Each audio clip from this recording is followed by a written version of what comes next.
ಎಲ್ಲರಿಗೂ ನಮಸ್ಕಾರ. ಈ ಒಂದು ವಿಡಿಯೋದಲ್ಲಿ 100 to 500 ರೂಪೀಸ್ ಅರ್ನಿಂಗ್ ಮಾಡುವಂಥ ಒಂದು ಟ್ರಸ್ಟೆಡ್ ಅಪ್ಲಿಕೇಶನ್ ಬಗ್ಗೆ ತಿಳಿಸ್ತಾ ಇದ್ದೀನಿ. ಈ ಒಂದು ಅಪ್ಲಿಕೇಶನ್ ತುಂಬಾ ಟ್ರಸ್ಟೆಡ್ ಆಗಿದೆ. ಇನ್ವೆಸ್ಟ್ಮೆಂಟನ್ನು ಮಾಡಬೇಕಂದ್ರೆ ಹೌದು ಮಾಡಬೇಕು. 150 ರೂಪೀಸ್ ಇನ್ವೆಸ್ಟ್ಮೆಂಟ್ ಮಾಡಬೇಕಾಗುತ್ತೆ. ಬಟ್ ಅದಾದ ನಂತರ ವಿಡ್ರಾ ಕೂಡ ಮಾಡ್ಕೊಬೋದು. ಮತ್ತು ಇದಕ್ಕೆ KYC ಮಾಡಬೇಕಂದ್ರೆ ಖಂಡಿತ KYC ಮಾಡಬೇಕಾಗುತ್ತೆ. ಈ ಒಂದು ಅಪ್ಲಿಕೇಶನ್ ಹೆಸರು ಬಂತು ಅಂದರೆ CoinDCX ಅಂದ್ಬಿಟ್ಟು. ಇದೊಂದು ಇಂಡಿಯನ್ ಕ್ರಿಪ್ಟೋ ಎಕ್ಸ್ಚೇಂಜ್ ಆಗಿದೆ. ನೀವು ಕ್ರಿಪ್ಟೋ ಕರೆನ್ಸಿನ ಡೈರೆಕ್ಟಾಗಿ INR ಮುಖಾಂತರ ಬೈ ಸೆಲ್ ಕೂಡ ಮಾಡ್ಬೋದು. ಫಾರ್ ಎಕ್ಸಾಂಪಲ್ ಈಗ ನೀವು ಬೈನಾನ್ಸ್, ಬಿಟ್ಗೆಟ್ ಎಲ್ಲ ತೊಗೊತೀರಾ, USDT ತೊಗೊತೀರಾ, USDTಯಿಂದ ಅಲ್ಲಿ ಟ್ರೇಡನ್ನು ಮಾಡ್ತಾ ಇರ್ತೀರಾ. ಬಟ್ ಈ ಒಂದು ಎಕ್ಸ್ಚೇಂಜಲ್ಲಿ ಡೈರೆಕ್ಟಾಗಿ ನೀವು INR ಮುಖಾಂತರನೇ ಟ್ರೇಡನ್ನು ಮಾಡಬಹುದು. ಇದ್ರ ಮುಖಾಂತರ ನಾನು ನಿಮಗೆ ಟ್ರೇಡ್ ಮಾಡಿ ಅಂತ ಹೇಳ್ತಾ ಇಲ್ಲ. ನೀವೇನು ಟ್ರೇಡ್ ಮಾಡ್ತಾ ಇದ್ದರೆ ಬೇರೆ ಒಂದು ಎಕ್ಸ್ಚೇಂಜಲ್ಲೇ ಮಾಡ್ಕೊಳ್ಳಿ, ಇದರಲ್ಲೇನು ಮಾಡೋಕ್ಕೆ ಹೋಗಬೇಡಿ. ಸೊ ಇದು ಬಂತು ಅಂದರೆ ಇವಾಗ ಈ ಒಂದು ಅಪ್ಲಿಕೇಶನಲ್ಲಿ ಒಂದು ರೆಫರ್ ಅಂಡ್ ಅರ್ನ್ ಪ್ರೋಗ್ರಾಮನ್ನು ಇಟ್ಟಿದ್ದಾರೆ. ಈ ಒಂದು ರೆಫರ್ ಅಂಡ್ ಪ್ರೋಗ್ರಾಮಲ್ಲಿ ನೀವೇನಾದರೂ ನಿಮ್ಮ ಫ್ರೆಂಡ್ಸ್ಗೆ ರೆಫರ್ ಮಾಡ್ತು ಅಂದರೆ ಅವರು ರಿಜಿಸ್ಟ್ರೇಷನ್ ಮಾಡ್ತು, KYC ಮಾಡ್ತು, ಒಂದು ಟ್ರೇಡನ್ನು ಮಾಡ್ತು ಅಂದರೆ ಅವ್ರಿಗೂ ಕೂಡ ರಿವಾರ್ಡ್ ಸಿಗ್ತಾ ಇದೆ, ಹಾಗೆ ನಿಮಗೂ ಕೂಡ ರಿವಾರ್ಡ್ ಸಿಗ್ತಾ ಇದೆ. ಇವಾಗ ನನ್ನ ಲಿಂಕ್ ಮುಖಾಂತರ ನೀವು ರಿಜಿಸ್ಟ್ರೇಷನ್ ಮಾಡ್ಕೊತೀರಾ, KYC ಮಾಡ್ತೀರಾ, ಟ್ರೇಡನ್ನು ಮಾಡ್ತೀರಲ್ವ, ನಿಮಗೆ ರಿವಾರ್ಡ್ ಸಿಗುತ್ತೆ. ಹಾಗೆ ನನಗೆ ಏನು ಅಮೌಂಟ್ ಸಿಕ್ಕಿರುತ್ತೆ, ಏನು ರಿವಾರ್ಡ್ ಸಿಕ್ಕಿರುತ್ತೆ ಅದನ್ನು ವಾಪಸ್ ನಿಮಗೆ ಕೊಡ್ತಾ ಇದ್ದೀನಿ. ನನ್ನ ಒಂದು ಟೆಲಿಗ್ರಾಮ್ ID ನಾನು ನಿಮಗೆ ಡಿಸ್ಕ್ರಿಪ್ಷನಲ್ಲಿ ಕೊಟ್ಟಿರ್ತೀನಿ, ಪ್ರತಿಯೊಬ್ಬರು ಕೂಡ ಚೆಕ್ಔಟ್ ಮಾಡಿ. ಆ ಒಂದು ID ನನಗೆ ಮೆಸೇಜ್ ಮಾಡ್ತು ಅಂದರೆ ನನಗೆ ರೆಫರ್ ಅಮೌಂಟ್ ಏನು ಬಂದಿರುತ್ತೆ ಪ್ರತಿಯೊಂದನ್ನು ಕೂಡ ನಿಮಗೆ ವಾಪಸ್ ಸೆಂಡ್ ಮಾಡ್ತೀನಿ.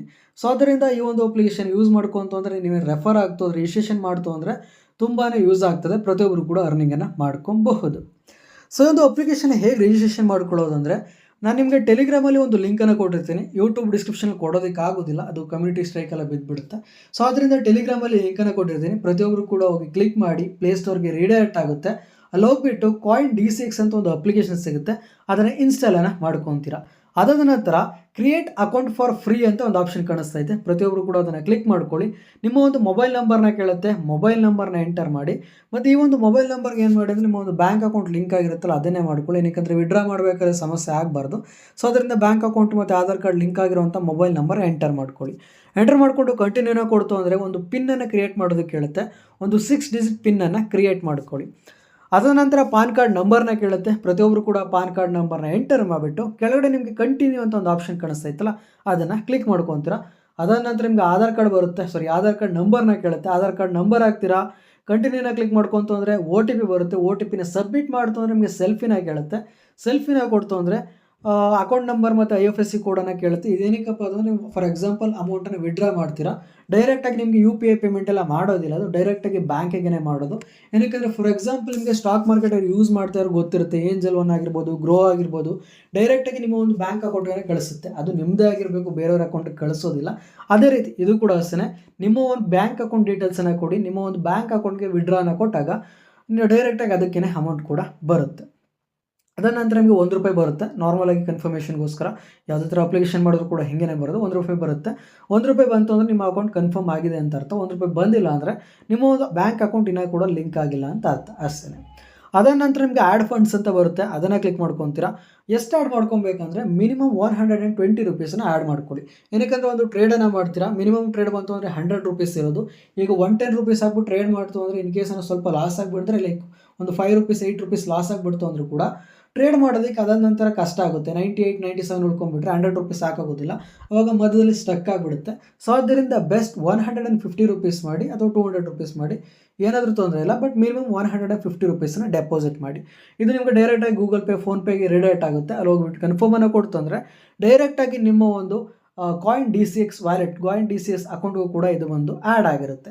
ಇವಾಗ ಸಕ್ಸಸ್ಫುಲಿ ನಮ್ಮ ಒಂದು ಅಕೌಂಟ್ಗೆ, ನಮ್ಮ ಒಂದು ಅಪ್ಲಿಕೇಶನ್ಗೆ ಅಮೌಂಟನ್ನು ಟ್ರಾನ್ಸ್ಫರ್ ಮಾಡಿದ್ವಿ, ಆ್ಯಡ್ ಮಾಡ್ಕೊಂಡ್ವಿ. ನೆಕ್ಸ್ಟ್ ಸ್ಟೆಪ್ ಏನು ಮಾಡಬೇಕು, ಟ್ರೇಡನ್ನು ಮಾಡಬೇಕಾಗುತ್ತೆ. ಸೊ ಟ್ರೇಡನ್ನು ಮಾಡ್ತೀರಾ, ಕೆಳಗಡೆ ನಿಮಗೆ ಇನ್ವೆಸ್ಟ್ ಅಂತ ಒಂದು ಆಪ್ಷನ್ ಇದೆ, ಅದನ್ನು ಕ್ಲಿಕ್ ಮಾಡ್ಕೊತೀರಾ.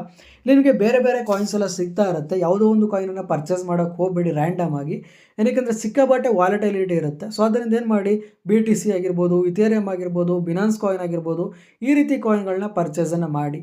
ಅದು ನೀವು ನೈಟ್ 7 ಗಂಟೆ ಮೇಲೆ ಮಾಡೋಕೆ ಹೋಗಬೇಡಿ. ಏನಕ್ಕೆ ಆವಾಗ US ಮಾರ್ಕೆಟ್ ಓಪನ್ ಆಗಿರುತ್ತೆ, ಸಿಕ್ಕಾಬಟ್ಟೆ ವಾಲಟೈಲಿಟಿ ಇರುತ್ತೆ, ಅಂದರೆ 5% 6% ಈ ರೀತಿ ಬೇಜಾನ್ ಫ್ಲಕ್ಚುಯೇಟ್ ಆಗ್ತಾ ಇರುತ್ತೆ. ಸೊ ಆಗ ಲಾಸ್ ಆಗೋಂಥ ಚಾನ್ಸಸ್ ಇರುತ್ತೆ.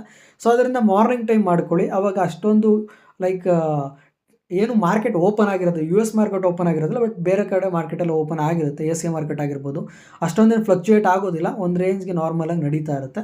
ಸೊ ಅದರಿಂದ ಮಾರ್ನಿಂಗ್ ಟೈಮ್ ಮಾಡ್ಕೊಳ್ಳಿ, ಒಂದು 10 11 ಗಂಟೆ ಯಾವಾಗಾರು ಮಾಡ್ಕೊಳ್ಳಿ. ಬಟ್ ನೈಟ್ ಒಂದು 7 ಗಂಟೆಯಿಂದ 10 ಗಂಟೆ ಒಳಗಡೆ ಅವಾಯ್ಡ್ ಮಾಡಿ, ಅವಾಗ ನಿಮ್ಗೇನು ಲಾಸ್ ಆಗೋದಿಲ್ಲ, ಓಕೆನಾ. ಸೊ ಈಗ ಬಿಟ್ ಕಾಯಿನ್, ಇಥೇರಿಯಂ, ಬಿನಾನ್ಸ್ ಕಾಯಿನ್ ಅಂದರೆ BNB ಕಾಯಿನ್ ಇದೆ, ಯಾವುದನ್ನಾದರೂ ಕೂಡ ಸೆಲೆಕ್ಟ್ ಮಾಡ್ಕೊಳ್ಳಿ, ಏನು ತೊಂದರೆ ಎಲ್ಲ ಕೂಡ ಹೈ ಮಾರ್ಕೆಟ್ ಕ್ಯಾಪ್ ಇರುವಂಥ ಒಂದು ಟೋಕನ್ಸ್ಗಳೇನೆ. ಸೊ ಇಲ್ಲಿ ಬರ್ತೀರಾ, ಬೈ ಅಂತ ಒಂದು ಆಪ್ಷನ್ ಆಯ್ತಲ್ಲ, ಅದನ್ನು ಕ್ಲಿಕ್ ಮಾಡ್ಕೊತೀರಾ. ನಾನಿವಾಗ 110 ರೂಪೀಸ್ಗೆ ಬೈ ಮಾಡ್ತಾ ಇದ್ದೀನಿ. ಸೊ 110 ಅಂತ ಕೊಡ್ತೀನಿ, ಸ್ವೈಪ್ ಟು ಬೈ ಆಯ್ತಲ್ಲ, ಅದನ್ನು ಕ್ಲಿಕ್ ಮಾಡ್ಕೊತೀನಿ, ಸಕ್ಸಸ್ಫುಲಿ ಬೈ ಆಗುತ್ತೆ. ನೀವು 110 ಮಾಡೋಕೋಬೇಡಿ, 120 ಮಾಡ್ಕೊಳ್ಳಿ. ನಾನು 110 ಮಾಡಿದೆ ಮಿಸ್ ಆಗಿ, ಅದು ಏನಾದ್ರು ಲಾಸ್ ಆಗಿಬಿಡ್ತು ಅಂದರೆ ಸ್ಟಕ್ ಆಗಿಬಿಡುತ್ತೆ. ಸೊ ಆದ್ದರಿಂದ 120 ರೂಪೀಸ್ನ ಹಾಕ್ಬಿಟ್ಟು ಬೈ ಮಾಡಿ.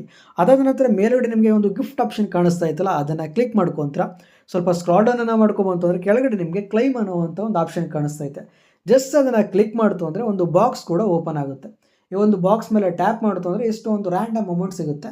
ಮಿನಿಮಮ್ ಬಂತು ಅಂದರೆ 55 ರೂಪೀಸ್ ಸಿಗುತ್ತೆ, ಮ್ಯಾಕ್ಸಿಮಮ್ ಬಂತು ಅಂದರೆ 270, 280, 800, 900, 1000, 1050 ಈ ರೀತಿ ಕೂಡ ಸಿಗ್ತಾ ಇರುತ್ತೆ. ಇವಾಗ ಸ್ವಲ್ಪ ಕಡಿಮೆ ಮಾಡಿಬಿಟ್ಟಿದ್ದಾರೆ, ಏನಕ್ಕೆ ನಿಮ್ಗೆ ಆಲ್ರೆಡಿ ತುಂಬ ಜನಕ್ಕೆ ಗೊತ್ತಿರುತ್ತೆ ನಮ್ಮ ಒಂದು ಕ್ರಿಪ್ಟೋ ಮಾರ್ಕೆಟ್ ಯಾವ ರೇಂಜಲ್ಲಿ ಡಂಪ್ ಆಗ್ತಾ ಇದೆ ಅಂದ್ಬಿಟ್ಟು. ಸೊ ಅದರಿಂದ ಇವಾಗ ಕೊಡ್ತಾ ಇರೋಂಥ ರಿವಾರ್ಡನ್ನು ಕೂಡ ಸ್ವಲ್ಪ ಕಡಿಮೆ ಮಾಡಿಬಿಟ್ಟಿದ್ದಾರೆ. ಮೊದಲು ಬಂತು ಅಂದರೆ 170, 180 ಎಲ್ಲ ಕೊಡ್ತಾಯಿದ್ರು, ಇವಾಗ 55 ಮಾಡಿಬಿಟ್ಟಿದ್ದಾರೆ. ಬಟ್ ಲಕ್ಕಿತ್ತು ಅಂದರೆ ನಿಮಗೆ 100, 200, 300, 400 ಈ ರೀತಿ ಕೂಡ ಸಿಗುತ್ತೆ. ಇಲ್ಲೇ ಕೊಡ್ಬಿಟ್ಟಿದ್ದಾರೆ ಅಪ್ ಟು 1 ಲ್ಯಾಕ್ ಅಂದ್ಬಿಟ್ಟು, ಬಟ್ ಅಷ್ಟೊಂದೇನು ಕೊಡೋದಿಲ್ಲ. 55, 100, 200 ಈ ರೀತಿಯೇ ಕೊಡೋದು ಅಷ್ಟೇ. 1 ಲ್ಯಾಕೆಲ್ಲ ಕೊಡೋ ಸೀನೇ ಇಲ್ಲ, ಓಕೆನಾ. ಸೊ ಈಗ ನಿಮಗೆ 55 ರೂಪೀಸ್ ವರ್ತ್ ಅಷ್ಟು ಇಥೇರಿಯಂ ಸಿಕ್ಕಿದೆ. ಈ ಒಂದು ಇಥೇರಿಯಂನ ಡೈರೆಕ್ಟಾಗಿ ಬ್ಯಾಂಕಿಗೆ ವಿಡ್ರಾ ಮಾಡೋದಕ್ಕಾಗೋದಿಲ್ಲ. ಇದನ್ನೇನು ಮಾಡಬೇಕು, ಸೆಲ್ ಮಾಡಬೇಕು.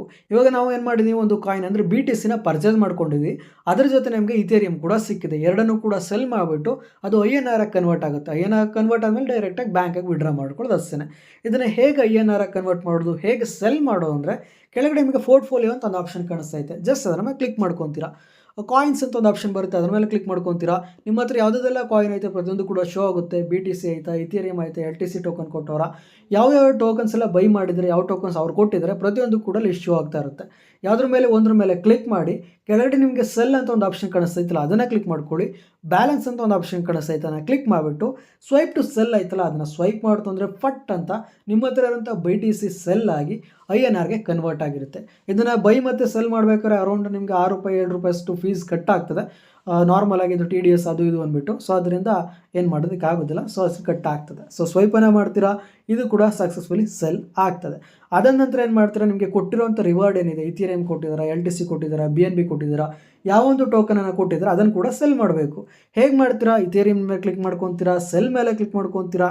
ಸ್ವೈಪನ್ನು ಮಾಡ್ತು ಅಂದರೆ ನಿಮಗೆ ಕೊಟ್ಟಿರೋಂಥ ಕಾಯಿನ್ ಕೂಡ ಸಕ್ಸಸ್ಫುಲಿ ಸೆಲ್ ಆಗುತ್ತೆ. ಅದು ಕೂಡ ನಿಮಗೆ INR ಆಗಿ ಕನ್ವರ್ಟ್ ಆಗುತ್ತೆ, ಇಂಡಿಯನ್ ರುಪೀಸಾಗಿ ಕನ್ವರ್ಟ್ ಆಗುತ್ತೆ. ಅದನ್ನು ಹೇಗೆ ವಿಡ್ರಾ ಮಾಡೋದು, ಮೇಲ್ಗಡೆ ನಿಮಗೆ ಫಂಡ್ಸ್ ಅಂತ ಒಂದು ಆಪ್ಷನ್ ಕಾಣಿಸ್ತೈತಲ್ಲ, ಅದನ್ನು ಕ್ಲಿಕ್ ಮಾಡ್ಕೊತೀರಾ. ಅಲ್ಲಿ ನಿಮಗೆ ವಿಡ್ರಾ INR ಅಂತ ಒಂದು ಆಪ್ಷನ್ ಕಾಣಿಸ್ತೈತೆ, ಅದನ್ನು ಕ್ಲಿಕ್ ಮಾಡ್ಕೊತೀರಾ. ಎಷ್ಟು ಅಮೌಂಟ್ ಬೇಕು ಅಷ್ಟನ್ನು ಟೈಪ್ ಮಾಡ್ಕೊತೀರಾ. ಕೆಳಗಡೆ ಕಂಟಿನ್ಯೂ ಟು ವಿಡ್ರಾ ಕೊಡ್ತು ಅಂದರೆ ವಿತಿನ್ 2 ಮಿನಿಟ್ಸಲ್ಲೇ ನಿಮ್ಮ ಒಂದು ಬ್ಯಾಂಕ್ ಅಕೌಂಟ್ ಕೂಡ ಫಟ್ ಅಂತ ಕ್ರೆಡಿಟ್ ಆಗಿರುತ್ತೆ. ನಂತರ ಆಲ್ರೆಡಿ 194 ರೂಪೀಸ್ ಐತೆ. ಸೊ ಈಗ ನಾನು 190 ರೂಪೀಸನ್ನು ಕೊಟ್ಬಿಟ್ಟು ಕಂಟಿನ್ಯೂ ಟು ವಿಡ್ರಾ ಆಯ್ತಲ್ಲ, ಅದನ್ನು ಕ್ಲಿಕ್ ಮಾಡ್ಕೊತೀನಿ. ಅದಾದ ನಂತರ ನಿಮಗೆ ಗೂಗಲ್ ಅಥೆಂಟಿಕೇಟರ್ನ ಸೆಟ್ ಮಾಡ್ಕೊಂಡಿತ್ತು ಅಂದರೆ ಅಥೆಂಟಿಕೇಟರ್ ಒಂದು ಕೋಡ್ ಇರುತ್ತೆ, ಅದನ್ನು ತಗೊಂಡು ಪೇಸ್ಟ್ ಮಾಡಿ ಅಂದರೆ ವಿಡ್ರಾ ಕಂಪ್ಲೀಟೆಡ್ ಅಂತ ಬರುತ್ತೆ. ವಿತಿನ್ 2 to 3 ಮಿನಿಟ್ಸಲ್ಲೇ ನಿಮ್ಮ ಒಂದು ಬ್ಯಾಂಕ್ ಅಕೌಂಟ್ಗೆ ಫಟ್ ಅಂತ ಕ್ರೆಡಿಟ್ ಕೂಡ ಆಗಿರುತ್ತೆ. ಸೊ ಇಷ್ಟೇ ಈ ಒಂದು ಲೋಟು, ತುಂಬಾ ಚೆನ್ನಾಗಿದೆ, ಯಾರು ಕೂಡ ಮಿಸ್ ಅಂತೂ ಮಾಡ್ಕೊಬೇಡಿ. ಆಲ್ರೆಡಿ ಕಾಯಿನ್ DCX ಅಪ್ಲಿಕೇಶನ್ ತುಂಬ ಜನ ಯೂಸ್ ಮಾಡ್ತಿರ್ತೀರ, ಬಟ್ ಅವರು ರೆಫರ್ ಬಗ್ಗೆ ಚೆಕ್ ಮಾಡಿರೋದಿಲ್ಲ. ಇವಾಗ ರೆಫರ್ ಮಾಡ್ತು ಅಂದರೆ ನಿಮಗೂ ಕೂಡ ಅಮೌಂಟ್ ಸಿಗುತ್ತೆ, ಮತ್ತು ರೆಫರ್ ಆದರೂ ಕೂಡ ಅಮೌಂಟ್ ಸಿಗುತ್ತೆ. ಸೊ ರೆಫರ್ ಮಾಡಿದ್ರೂ ಕೂಡ ಸಿಗುತ್ತೆ, ರೆಫರ್ ಆದವ್ರಿಗೂ ಕೂಡ ಅಮೌಂಟ್ ಸಿಗುತ್ತೆ. ಬಟ್ ನನ್ನ ಲಿಂಕ್ ಮುಖಾಂತರ ರಿಜಿಸ್ಟ್ರೇಷನ್ ಮಾಡ್ಕೊಂತಂದ್ರೆ ನಿಮಗೆ ರಿವಾರ್ಡ್ ಸಿಗುತ್ತೆ. ಅದರ ಜೊತೆಗೆ ನನಗೇನು ರಿವಾರ್ಡ್ ಸಿಕ್ಕಿರುತ್ತೆ ಅದನ್ನು ಕಂಪ್ಲೀಟಾಗಿ ನನಗೆ ವಾಪಸ್ ಕೂಡ ಸೆಂಡ್ ಮಾಡ್ತೀನಿ. ಸೊ ಅದರಿಂದ ನಿಮಗೆ ಡಬಲ್ ರಿವಾರ್ಡ್ ಸಿಗ್ತಾಯಿದೆ. ಸೊ ಯಾರು ಕೂಡ ಮಿಸ್ ಮಾಡ್ಕೊಬೇಡಿ. ನನ್ನ ಒಂದು ಲಿಂಕ್ ಮುಖಾಂತರ ರಿಜಿಸ್ಟ್ರೇಷನ್ ಮಾಡಿಬಿಟ್ಟು ನನಗೆ ಟೆಲಿಗ್ರಾಮಲ್ಲಿ ನಿಮ್ಮ ಒಂದು ID ಕಳಿಸ್ತು ಅಂದರೆ, ನಿಮ್ಮ ಟ್ರೇಡೆಲ್ಲ ಕಂಪ್ಲೀಟ್ ಆದಮೇಲೆ ನಿಮಗೆ ರಿವಾರ್ಡ್ ಸಿಕ್ಕಿದ ಮೇಲೆ ಕಳಿಸ್ತು ಅಂದರೆ ನನಗೇನು ರೆಫರ್ ಅಮೌಂಟ್ ಸಿಕ್ಕಿರುತ್ತೆ ಅದನ್ನು ಡೈರೆಕ್ಟಾಗಿ ನಾನು ನಿಮಗೆ ಸೆಂಡ್ ಮಾಡ್ತೀನಿ. ಸೊ ಯಾರು ಕೂಡ ಮಿಸ್ ಮಾಡ್ಕೊಬೇಡಿ, ಪ್ರತಿಯೊಬ್ಬರು ಕೂಡ ಯೂಸ್ ಮಾಡ್ಕೊಳ್ಳಿ. ಮತ್ತು ನನಗೆ ಯಾವುದೇ ಥರ ರೆಫರ್ ಅಮೌಂಟ್ ಕೂಡ ಸಿಗ್ತಾ ಇಲ್ಲ, ಅದಕ್ಕೆ ನಾನು ಆಲ್ರೆಡಿ ನಿಮಗೆ ಸೆಂಡ್ ಮಾಡ್ತಾಯಿದ್ದೀನಿ. ಸೊ ಅದ್ರ ಬದಲಿಗೆ ಪ್ರತಿಯೊಬ್ಬರು ಕೂಡ ಒಂದೇ ಒಂದು ಲೈಕನ್ನು ಮಾಡಿ. ಹಾಗೆ ಈ ಒಂದು ವಿಡಿಯೋ ಇಷ್ಟ ಆಯಿತು ಅಂದರೆ ನೈಸ್ ಅಂತ ಒಂದು ಕಮೆಂಟನ್ನು ಮಾಡಿ.